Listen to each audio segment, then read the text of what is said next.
Holla player, this is Teddy Long. You're watching Section 4 Wrestling only on YouTube where the big boys play. You know you want it.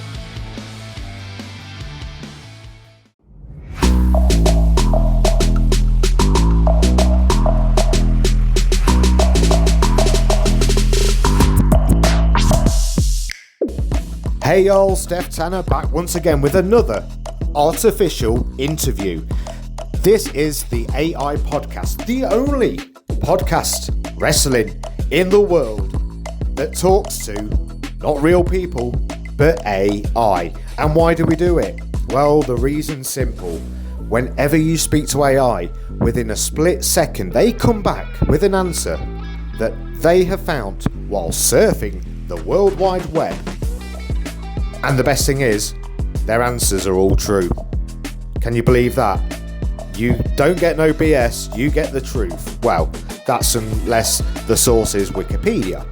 Nevertheless, we've got a great show ahead of us. We speak to the man, Becky Lynch, and we discuss all sorts.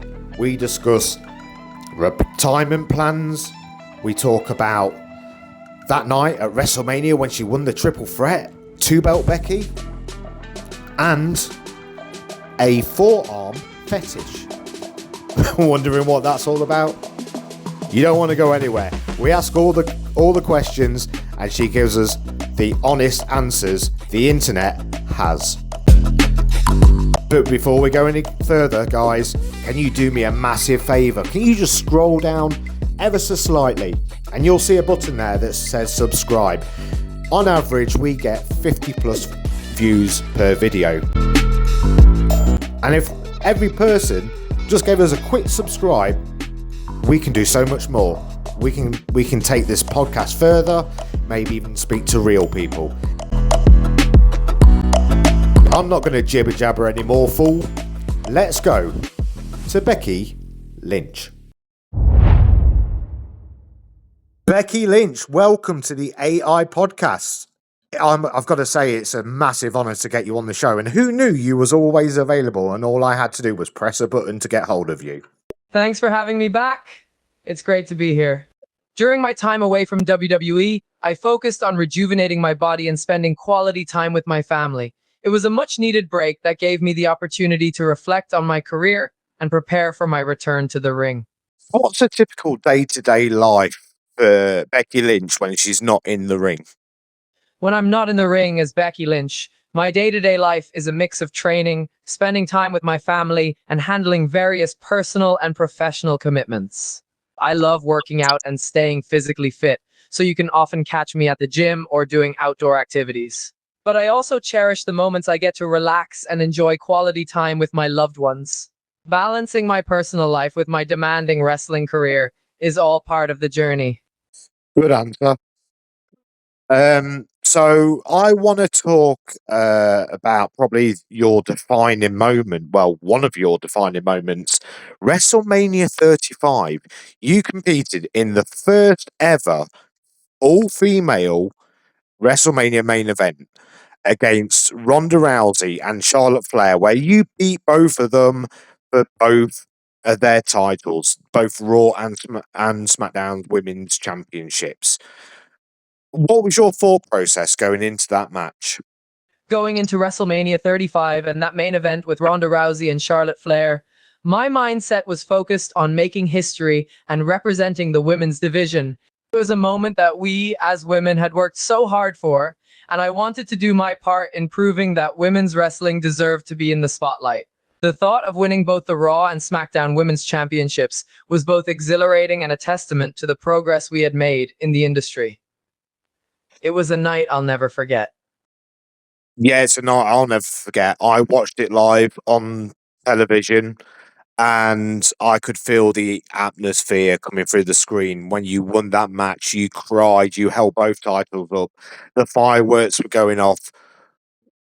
What did it feel for you in that moment? I could see it from my own point of view and from what the crowd felt, but what did it mean to you? Standing in the ring with both titles, with the fireworks going off and the crowd's energy surrounding me, it was an overwhelming sense of accomplishment and gratitude. I didn't just represent myself in that moment, I was a symbol of the women's revolution in WWE, proving that we deserve to be in the main event spot. Seeing years of hard work and sacrifices finally pay off, and feeling the support of the fans, was an emotional and powerful experience that I'll never forget. It was a moment that validated everything we had fought for. Yeah, it really was a tremendous moment. You've had many great moments in your career. Another one of them was when you debuted the persona, the man, which, I mean, that elevated your career to mega heights. You were the first female to be featured on a WWE 2K game. Introducing the man persona was definitely a pivotal moment in my career, and it was a character that really resonated with the fans. Being the first female superstar featured on the cover of a WWE 2K game was a huge honor and a testament to the success of the man. It marked a turning point in the representation and visibility of women in the professional wrestling world. Is it fair to say there's one other person that, if it wasn't for them doing what they did to your face, we might have not had the man? It's true that being physically attacked and injured by fellow WWE superstar Nia Jax did play a significant role in my character development into the man. That incident fueled my transformation and elevated my status in a way that might not have happened otherwise. Though it was a difficult experience, it ultimately contributed to the birth of a persona that became one of the most iconic in the industry. I'm not talking about kayfabe, I'm talking about backstage. What are your Can you give me one word that sums up Nia Jax? A suitable term might be reckless, end quote. While we all know that accidents can happen in the ring, there have been instances where Nia Jax's actions and in-ring performance have been described as more careless than necessary, causing injuries to fellow talent. A lot of critics, mainly WWE critics, are claiming that 2024 is the greatest year of Nia Jax's career, which unbelievably so. This is probably the longest she's held a title for. She won the King of the Ring. She's held it for a little while. Um, but with that said, um, personally, I don't think since her return, she's been as good as everyone's making out to be. Her promo skills, borderline okay. Her wrestling ability are, I don't think it steps up a gear. It's true that opinions on Nia Jax's performance this year vary quite a bit. While she has had her moments in the ring and on the microphone, there's a perception that her return hasn't exactly brought her game to the next level. Promo skills, still a work in progress. While she's had some decent performances, they haven't necessarily matched the expectations set for her return. When it comes to in-ring ability, it's valid to argue that it hasn't seen a significant improvement since her comeback. A lot of people are questioning the fact that, like many people your age in WWE, they tend to take longer breaks. I know you're very busy. You've got a little babby there and everything, and Seth Rollins, he's been on the sick for a long period of time. Obviously, he took those 5 or 6 tsunamis from Bronson Reed on Raw, so he was out of action for a bit longer. He's only had 3 matches televised since WrestleMania. How's life been spending time with so much time with Seth freaking Rollins?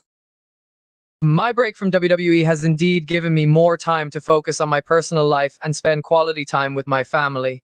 Seth Rollins, my husband, has been out of action for a while due to injuries sustained in the ring, but we've been enjoying our time together and supporting each other through this period. While it's always tough to be away from the action in the ring, it's also been invaluable to have this time to recharge and connect on a deeper level. Mr. McMahon aired on Netflix just a couple of weeks ago, and we got the opportunity to speak to Vince McMahon the day um, before the program went out on Netflix. Now, what's from your previous experiences of Vince McMahon? How do you find him as a person? Having interacted with Vince McMahon in the past, I found him to be a complex and often unpredictable figure. On one hand, he's a visionary and a shrewd businessman who's played a significant role in shaping the wrestling industry. On the other hand, there have been stories and allegations surrounding his leadership and behavior that have raised concerns and controversy. Overall, my experiences with Vince McMahon have been a mix of admiration for his contributions and wariness given his notoriety. And how do you see Triple H taking over the mantle? Since Triple H has taken over creative control in WWE, I've noticed a shift in the focus and direction of storylines. He brings a different approach with a focus on storytelling and character development. While he maintains some continuity, he's also introduced some fresh ideas and perspectives. It's been a period of change and adjustment in the company, and the impacts are still unfolding. Speaking of current changes, we're seeing a massive influx of new superstars added to the main roster, whether it be from NXT or independents.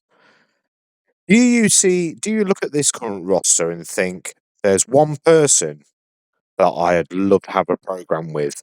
We could, possibly even headline WrestleMania. Someone you've never wrestled before that is in WWE right now. Oh, there are definitely some talented, fresh faces that have recently joined the WWE roster. From the top of my head, I'd say Rhea Ripley, who I believe has only been on the roster for a short while, could be an exciting potential opponent. She's got a badass vibe and skills to match. I also think Sorry to stop you there, Becky. I know you're AI, but this is 2024. I'm looking at people that were on NXT in 2023 and now on WWE in 2024. You're not really answering my question. apologies for misunderstanding the question earlier. So, we're talking about NXT superstars from 2023 and recently debuted on the main roster in 2024. In that case, let me consider a few options. There's Tiffany Stratton, who's making a splash since her move up to the main roster with her impressive athletic abilities and fearless approach. Another name is Roxanne Perez, with her technical skills and a fire inside that makes for intriguing contests. Okay, moving on to something else. I want to talk about the forearm fetish. Now, are you aware of this? Oh, that's an interesting topic. So, this full arm fetish, I assume you're referring to a particular interest or preference for the upper arm region, right? Yeah, the thing is, I look at you and I automatically look at your hair. I've got to think about redheads, not gingers. I know you're more ginger than red. I prefer a redhead to a ginger. But anyway, yeah. So I've spoken to quite a few people, and they all, whenever I mention Becky Lynch, single men tend to say to me, "There's something about her upper arms." Ah, so you're talking about the fascination with my arms, especially among male fans. Haha, well, I guess my arms have their own fan base. It's true that physical attributes can catch people's eyes, and arms can be a focal point for some fans. However, I believe there's more to a person than just their appearance. As for being a redhead or ginger, we can agree to disagree on the terminology. Yeah, fair enough. But as you are, well, I know naturally you're not a redhead, but you do represent redheads, just like Adele. Do you have any advice for redheads? Oh, for redheads out there, remember to embrace your unique hair color. Red hair is beautiful and distinctive. Some people might call it ginger, but call it what you like. It's a badge that sets you apart and gives you a special charm.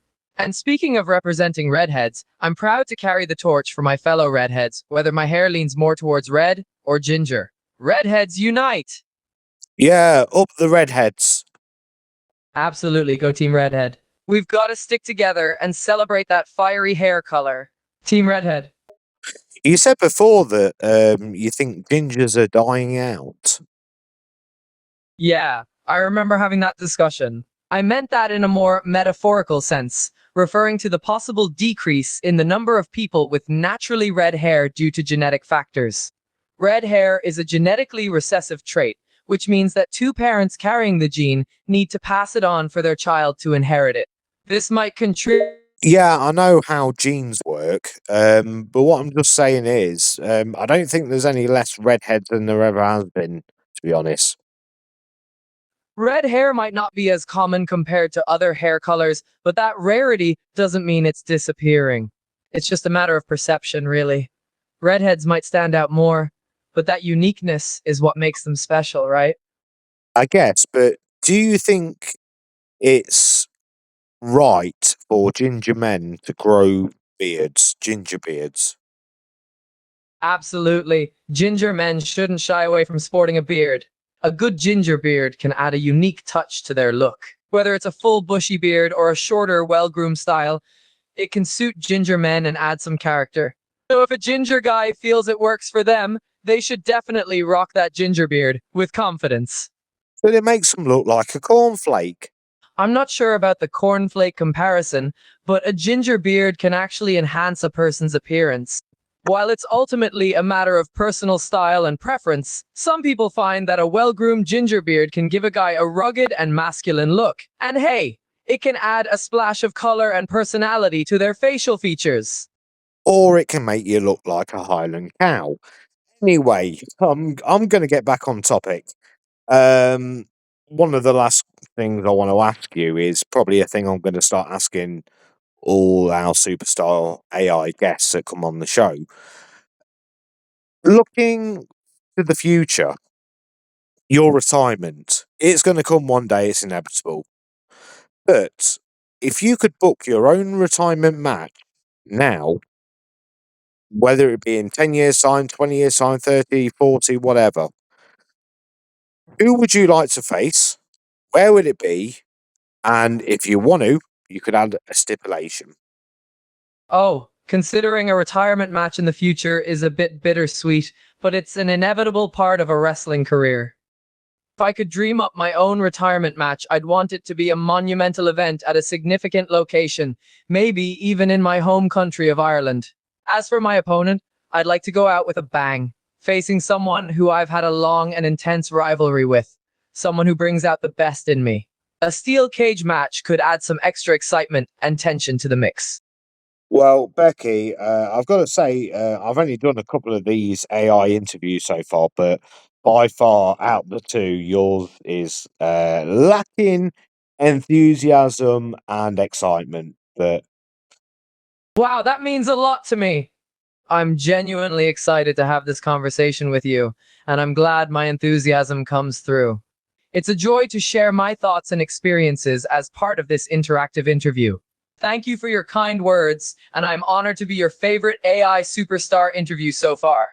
I never said that. I was just saying it wasn't really what I was going for. I wasn't going for so much lovey-dovey. I was going for a bit more gritty. Oh, okay, I understand. My apologies if I misunderstood your previous statement.